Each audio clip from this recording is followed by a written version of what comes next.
Hi everyone, welcome to episode 2. The episode 2 is going to be all about our trip preparation, how we set up the vehicle, little things we did to the caravan that are maybe not so normal to other people, but they're personal to us of course, but we think some of these you might like these ideas. So firstly, my beloved 79 series. What can I say? The love of my life. And the way we've set it up, we just can't get rid of it ever. It's just perfect for what we want. It complements the caravan usage and all sorts of aspects as to why we'll keep it. So let's go through it roughly what we've done. Firstly, if you look down to the bull bar here, you'll notice that we've got a winch opening, but we've got no winch. So yeah, of course, we took the winch off to save weight, and that saves approximately 40 kilo, keeping our overall weight down. We figured that towing a caravan, we shouldn't get in a predicament where we need a winch, but if we do, well, we just have to hope and pray. But that's the first thing I did anyway. Second thing, 79 series, as good as they are, they do have their flaws, and we haven't done much to the overall car itself. But firstly, we've fitted an external aftermarket airbox because they are notorious for leaking dust on the other side of the filter. So we've fitted that. We've fitted a catch can. One of the other things we've done is we've removed the second auxiliary battery, purely because, once again, saving another 25 kilo in overall weight. And what we've decided to use is one of these little portable jump start devices should we ever have a flat battery and need to jump start the car. So having said that, when I just said we haven't done much to the vehicle, I suppose there is one huge thing that we have done, and that is that all 79 series, as everyone knows, only come out in manual. And those of you who have towed caravans would know also that towing a caravan with a manual is not so desirable. So we bit the bullet and drew on the overdraft, and we've actually come with me and we'll show you what we've done. If we could get the camera in there, you'll notice that there's no manual gearbox anymore. We've transferred it completely over to automatic. And once again, as I said, it's a very costly modification, but well worth it. Everything else inside the cab is pretty much run-of-the-mill sort of stuff. If you haven't got an iPad when you're traveling, you're crazy. You must have one. Very, very handy device to have, searching out campsites, free camps, etc., etc. We've got the HEMA and we've got the rear view camera, which most people have, and also a helicopter in the background. But anyway, over on the other side of the driver's steering wheel there, you'll see a little device called a tyre dog, and that device monitors all the tyre pressures, including the caravan, which, when you've only got a single axle caravan, it is virtually a must. If you have one puncher on a single axle caravan, you could be in strife. So if you know that tyre's going down, you get pre-warning and you can pull up in time, hopefully in a safe spot. So yeah. Moving along up onto the top of the vehicle, you see we've got our tinny up the top there. It's a Mako Craft 376, 3.76 metre. And I've got to say that after having several tinnies over the years, this is by far the safest and best tinny I've ever had. It handles chop, it's quite a diagonal chop. It handles oncoming wind, the front doesn't get light or anything like that. And it's just a really good, safe tinny, I've got to say. The boat loader we've got up the top is by a company called Boat Hoist from Queensland. Once again, we found it to be a very good boat hoist. It's simply Bluetooth controlled, and I just simply sit back with a Bluetooth control and it comes down to the ground and away we go. So yeah, you've got the standard ARB awning coming out the back there, that's okay. So yeah, moving around to the back, we've got our little foldable trailer. This trailer is made by Mangrove Jack. It's a company in WA. Once again, after lots of research, I found that the Mangrove Jack was by far the superior trailer, weighing in at around about 40 kilo with winch and everything. You can see we've got the little wheels here. We just put on the stuff at the back there. That's the back axle. Down on the other side, we've got the main drawbar. And once again, it all goes together, pulls apart in about probably 60 seconds, goes together in about 1 minute flat. So it's all about being easy as far as I'm concerned. It must be easy. And this is one of the major reasons why this type of cab chassis is definitely a big benefit. You have a bit of a sticky beak in here. See, we've got the 15 horse Yemi there on a slide out mount, which I've made. And by the way, I must just take a break there for a moment and just stress the point that everything in this vehicle has been paid by us. There is no sponsors, no supporters, no nothing that have possibly talk me into having something for the fact of getting it for free. This has all been paid for by us, and so we have no bias to any product. If I'm recommending something, you can bet your life that that is exactly what I mean. So yeah, going back to here, we've got 15 horse Chevy, as I said, all the boating gear, fishing gear. Over the other side, we've got camera gear, trusty Engel fridge, and various other chairs and rods and everything attached to everything. So this whole back here transforms, as you will see, into a very, very comfortable double bed. Should we want to ditch the caravan, if we're in an area where we can't take the caravan, we can simply just disconnect the caravan. It takes us about 30 minutes to just unload the tinny gear into the caravan, transforms into a double bed as you've just seen, and away we go. And this is another reason why it's so handy. This is our full kitchen. So all the drawers and everything have been designed for kitchen utensils. More storage for food, slide out table, and of course the fully integrated built-in stove. And this makes it very, very handy. So basically the 79 is not only our transport and tow tug, but it's a very, very good little mini motorhome. We've lived in this many, many times before we had the luxury of the caravan, and yeah, it proves to be extremely viable.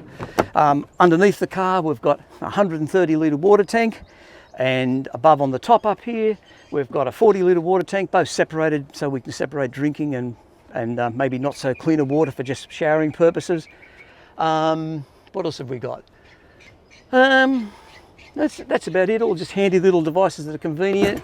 The drop down fly screen we've got here.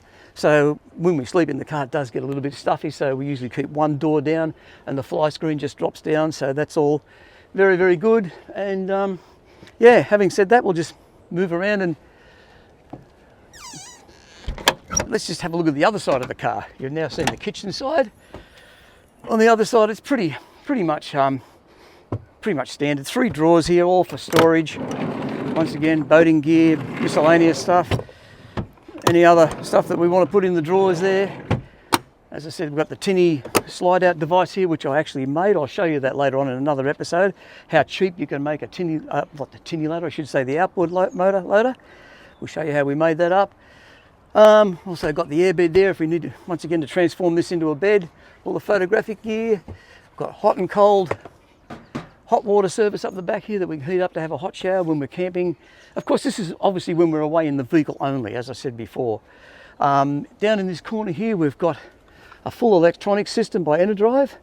Underneath the platform there, we've got 2 100 amp hour batteries, lithium batteries. We've got the Enerdrive DC-DC charger. And up on top of the roof, underneath the tinny, which obviously isn't working too good at the moment, we've got a 200 watt solar panel, should we need that to charge the battery system in this car. We've also got it so if we do have an issue in the remote situation with the caravan, that our battery system there goes down due to inclement weather or whatever, we can actually link the car to the caravan, and the car then becomes the caravan supply as well. So that gives us like 400 amp hours of lithium all up, should we ever need it, which we haven't so far, but you never know, we might one day. Let's move towards the caravan. Before we get there, but up on the back of the car, to prevent stone chips to our caravan, we've opted to install this device called a stone stomper. Looks a little bit messy and untidy, but without a doubt is the most effective device for preventing stones chipping the caravan. As standard on this caravan, had the standard stone shield that comes up here. We've actually ditched that. Totally useless and ineffective, to say the least. So if you want the best stone preventing device, this is it. It also unclips extremely easy off the car. So if you want to disconnect your caravan, it takes simply probably 10 seconds to disconnect the stone stomper. So let's move right back again.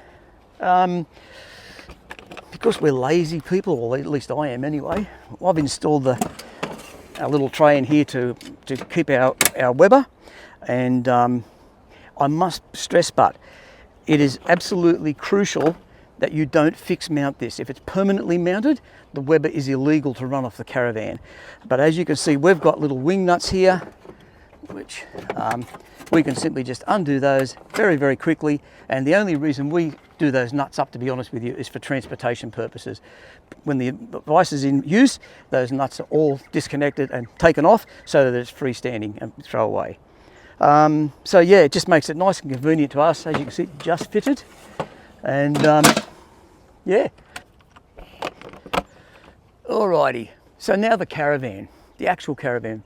We decided after many, many years of research, and believe me, I've been in this game for many years now, 40 plus years, working on caravans, solar systems, everything. So I have seen it and seen it and seen it, all the rubbish that are put out from time to time.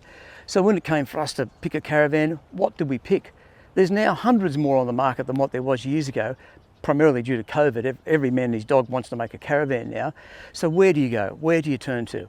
Well, we decided on the Urban, and that was after years of research, delving into every little nitty-gritty that my knowledge allowed me to do. So why did we pick Urban? Okay, the main difference is underneath the panelling here, which most people use the Alia panel on the outside here or something similarly named, is an aluminium frame, and that frame is TIG welded, not MIG welded and not pop riveted. It's TIG welded, which is the strongest form of welding. So the aluminium frame, and each is made up into a section, and those sections are bolted together in these corners here to allow movement so that it prevents cracking, because aluminium welding is renowned for cracking from time to time. So it's made up in basically 5 sections, 4 walls, 1 roof, and those sections are then bolted together. Okay, let's go inside and have a bit of a look around.